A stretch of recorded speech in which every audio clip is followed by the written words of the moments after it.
Hello everyone, আবার একটা mini blog নিয়ে চলে আসলাম।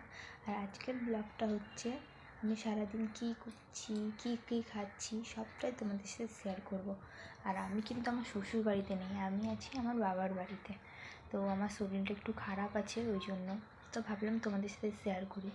তো দেখতে থাকো সারা দিনটা কী করছি না করছি, যতটা পারবো শেয়ার করার চেষ্টা করব।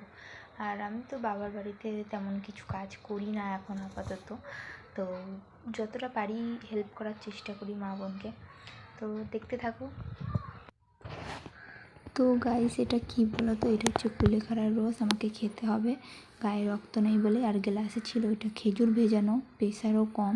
তো এইদিকে আমার হরলিক্সটা দুধ দিয়ে গোলা আছে, বিস্কুটটা দিয়ে খাবো। আর এদিকে ডিম সিদ্ধ, ডাক্তার বলেছে এখন আমাকে এরকম খেতে, শরীরটা খারাপ তো।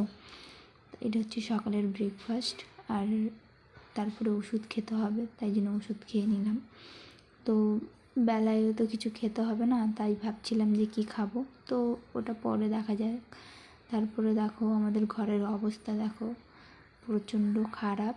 তো ঘর এখন আমাকে গোছাতে হবে, কারণ মা চলে গেছে কাজে, বাবাও চলে গেছে কাজে। এদিকে আমার বোন এখনও পড়ে পড়ে ঘুমাচ্ছে। তো ও কখন উঠবে তার নেই ঠিক, তাই আমি গুছিয়ে নিলাম। তারপরে এইদিকে সকালে পরোটা তরকারি, আর এদিকে একটু পায়েস করেছিলাম, মানে সকাল না আর কি, বেলায়। তারপরে দেখো দুপুরবেলায় সব কিছু কমপ্লিট করে স্নান টান করে রেডি হয়ে গেছি। আর মা করেছিল ফ্রায়েড রাইস, চিলি চিকেন, আর একটু স্যালাড না হলে ভালো লাগে, তাই ওই স্যালাড আর একটু পাঁপড় ভেজেছিলাম। শুধু শুধু খেতে ভালো লাগে। আর লাস্টে ছিল বাড়িতে বানিয়েছিলাম মিষ্টি, শুধু ছানা দিয়ে। আর এদিকে খাওয়ার পর ফল খেয়ে নিচ্ছিলাম।